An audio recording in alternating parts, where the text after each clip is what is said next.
Assalamualaikum warahmatullahi taala wabarakatuh. Selamat datang di podcast Karomah. Assalamualaikum. Waalaikumsalam. English. Wow, wangi-wangi lebaran nih udah kerasa ya. Iya, ini sekedar merapikan dan mengisi toples biar tamu itu senang yang datang. Wah, alhamdulillah. Mari silakan duduk. Wah, iya nggak kerasa sih ya. Ternyata sebentar lagi udah mulai lebaran. Tahu nggak sih, ada tradisi penting di momen lebaran, yaitu bersilaturahmi atau saling bermaaf-maafan.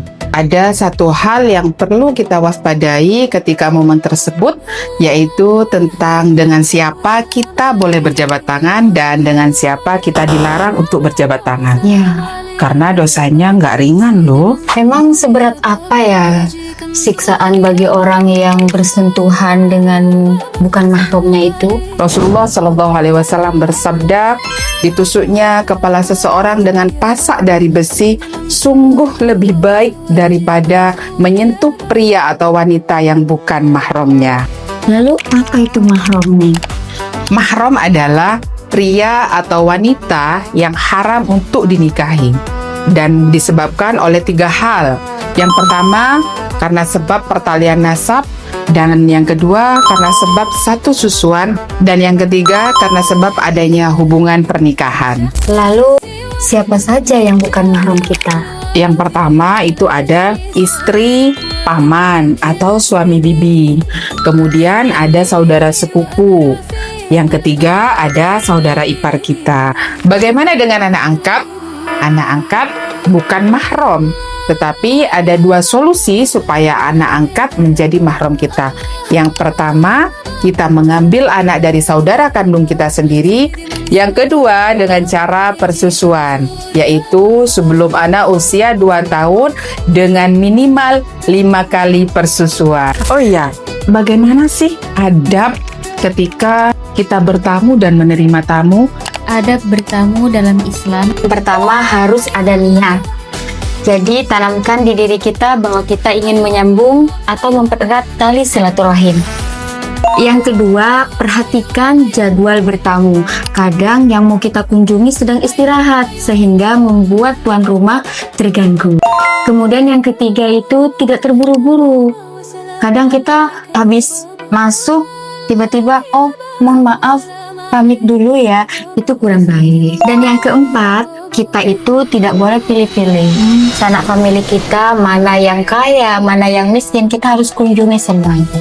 Dan tidak ada tujuan untuk mencari makan gratis. Selanjutnya, jaga sikap, jaga sopan santun. Kadang kita bawa anak-anak kan penasaran ya, kita sounding anak-anak kita dulu agar menjaga sopan santun di rumah orang. Selanjutnya, bahagiakan tuan rumah sehingga tidak ada kesedihan di rumah yang kita kunjungi. Dan menghindari fitnah. Kita bertamu itu jangan sendirian, diusahakan berdua, ngajak mahram kita. Selanjutnya itu tidak pamer kekayaan. Kita kadang, wah anak saya sudah beli tanah di sana, sudah bangun ini, bangun itu nggak usah. Berarti juga tidak boleh menunjukkan apa yang kita punya ya. Iya. Dan yang terakhir, jangan lupa bawa bingkisan. Nah, itu tadi kan adab ketika kita bertamu. Kemudian bagaimana adab ketika kita menjadi tuan rumah? Sebagai muslim, kita harus memperhatikan apa yang sudah diajarkan oleh Rasulullah, termasuk menjadi tuan rumah atau menerima tamu. Yang pertama adalah melayani tamu dengan baik ya, seperti menyiapkan jamuan, makan, minum. Yang kedua, menampakkan kondisi serba cukup. Selanjutnya, menampakkan wajah gembira. Wajah gembira itu jauh lebih penting dari jamuan-jamuan. Selanjutnya, mengajak tamu ngobrol dengan hal-hal yang disukai. Kemudian jangan tidur atau beristirahat sebelum tamu pulang. Tidak mengeluh tentang kehadiran mereka.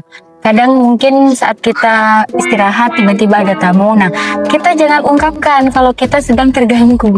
Dan harus menyambut tamu dengan wajah berseri-seri. Merasa sedih saat tamu berpamitan. Ingat, saat ngobrol dengan tamu, usahakan jangan mengobrol tentang sesuatu yang membuat mereka sedih atau ketakutan. Dan tidak marah kepada siapapun selama ada tamu di rumah. Betul sekali. Jadi jangan sampai terdengar ada pertikaian ataupun ada rame-rame yang kurang baik ketika ada tamu. Memberi sesuatu kepada anak si tamu. Dan yang terakhir, mengantar si tamu sampai luar pekarangan kita. Ternyata sangat luar biasa sekali ya.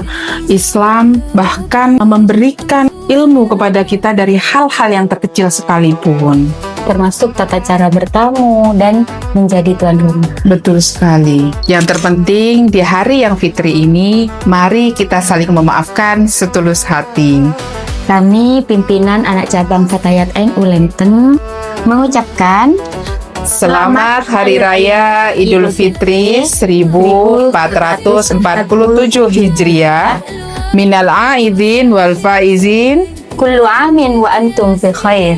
Semoga kebahagiaan dan kesucian Idul Fitri senantiasa menyertai kita semua.